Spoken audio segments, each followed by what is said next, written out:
Hello, and welcome to Grind and Flow, useful conversations about craft, creativity, and meaningful work. I'm Chuck Moore, and I'm happy to present my talk with Houston entrepreneur and Rising Star ice cream boss, Rebecca Dirden Swindle. Rebecca is the driving force behind Patriot Lee's Kitchen, which produces the 1848 Heritage Handcrafted Ice Cream brand.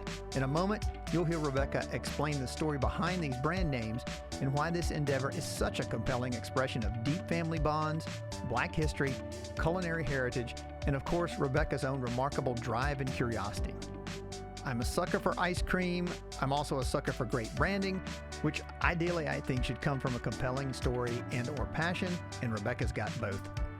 So let's jump right in, but be warned, it's noisy.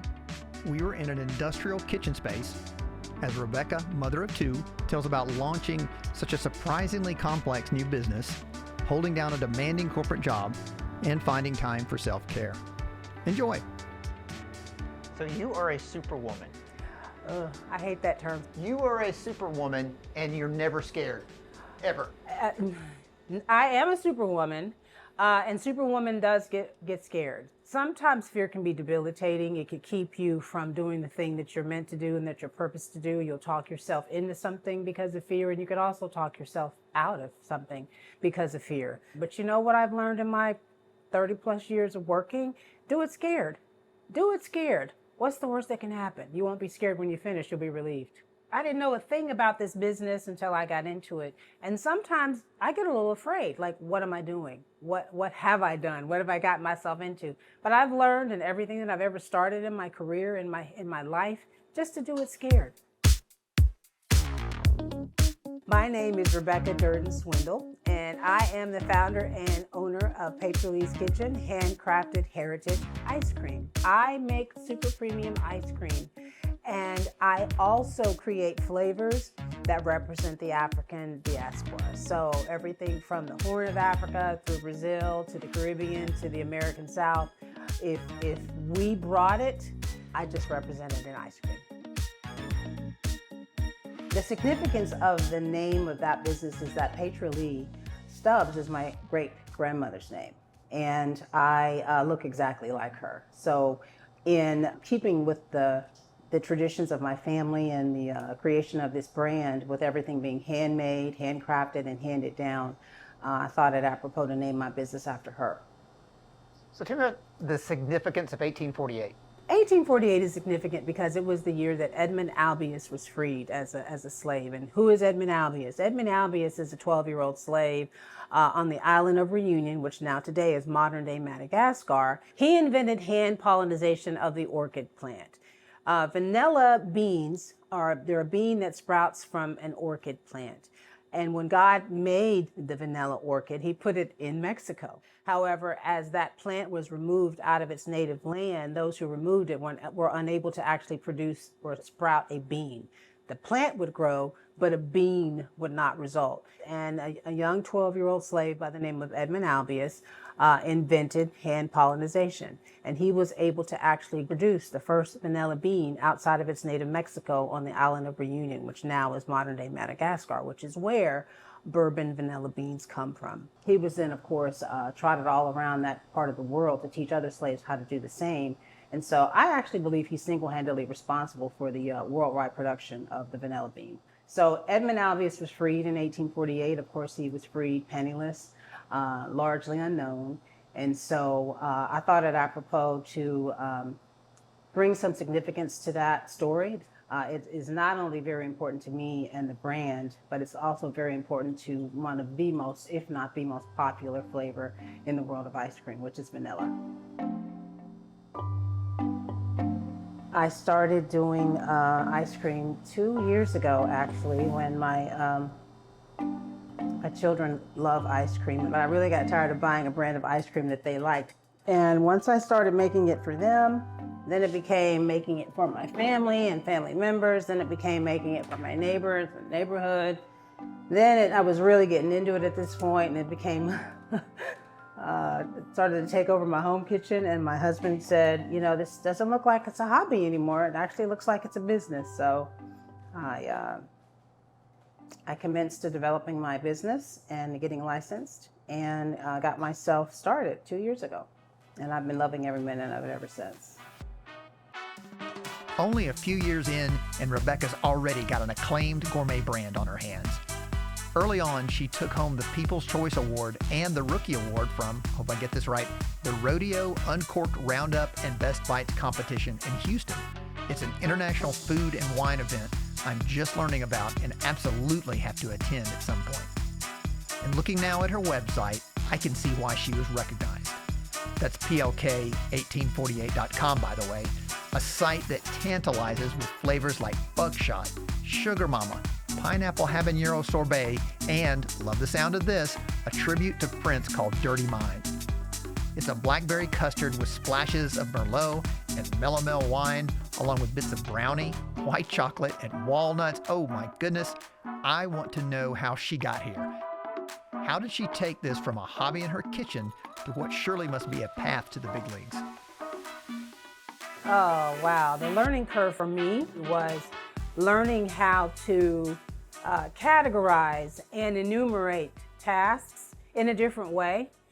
Because I'm often multitasking in terms of making the base and then thinking about what the inclusions are. I do all the bakes, as well as make all the syrups or the swirls, all handmade, all homemade. So it was through research and trial and error. You know, when you're cooking, when you're preparing a recipe, you have a bunch of instructions on a sheet of paper.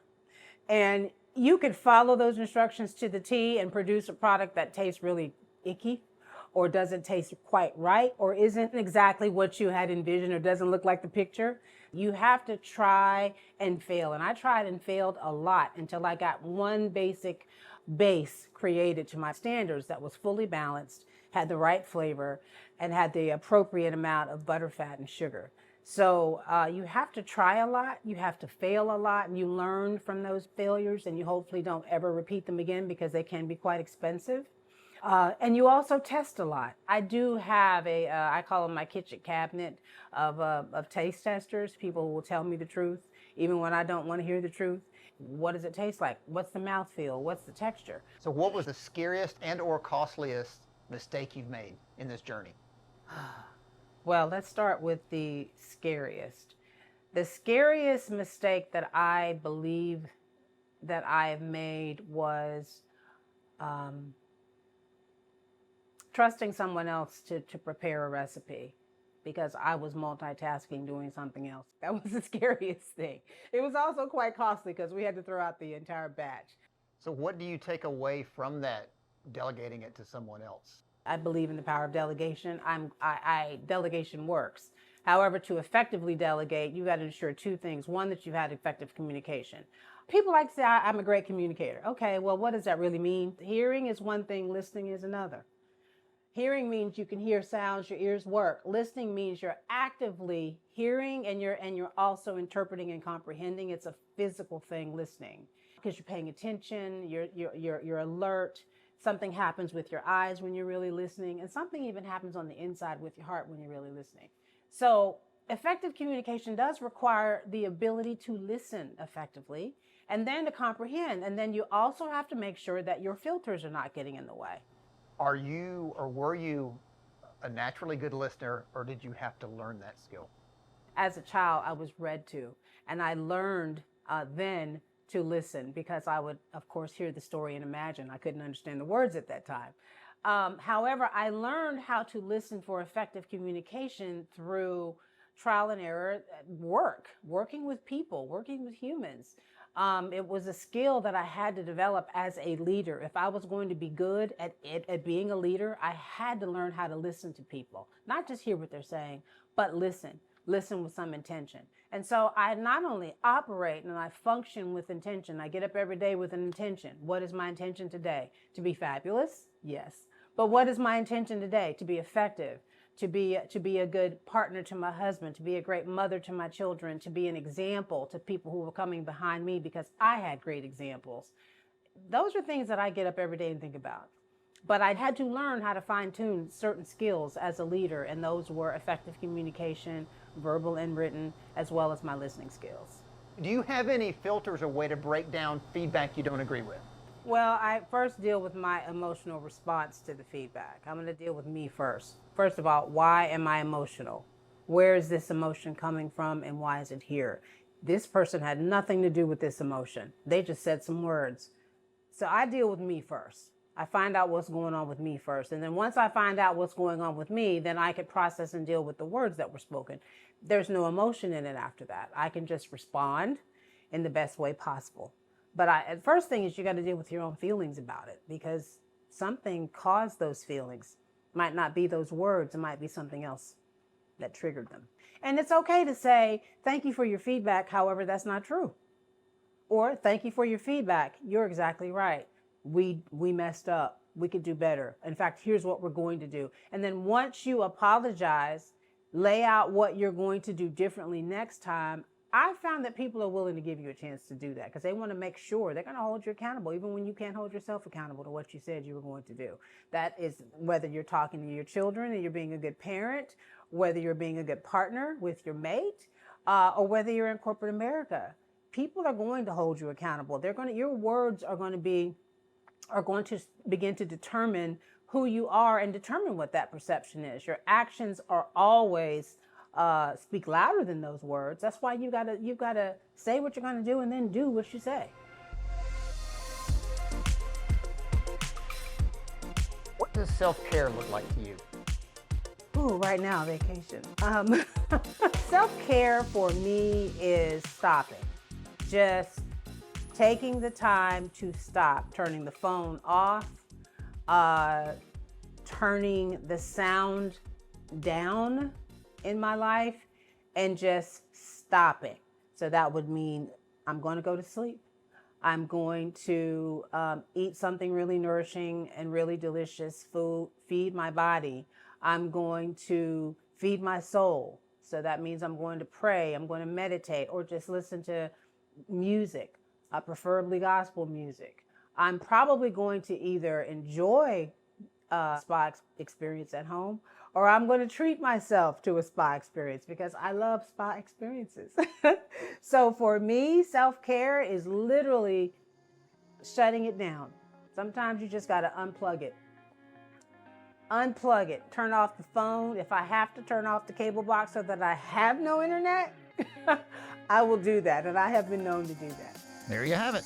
Rebecca Dirden Swindle, founder of Patriarch's Kitchen and 1848 Heritage Handcrafted Ice Cream. Stand by for some parting advice from Rebecca and her toolkit of wisdom. But first, I want to say thanks for listening. Hope you get something out of this, and we'd love to hear from you. Please follow and subscribe on YouTube, the usual social medias, and/or favorite podcast app. Until next time, here's a few Rebecca Dirden Swindle takeaways from Rebecca Dirden Swindle. See ya. Do it scared. That's my number one lesson. Do it scared. You don't know what you can get away with until you try. That's another great lesson. Lead with your heart. Always ask for feedback, and all feedback is good. And strive for progress rather than perfection.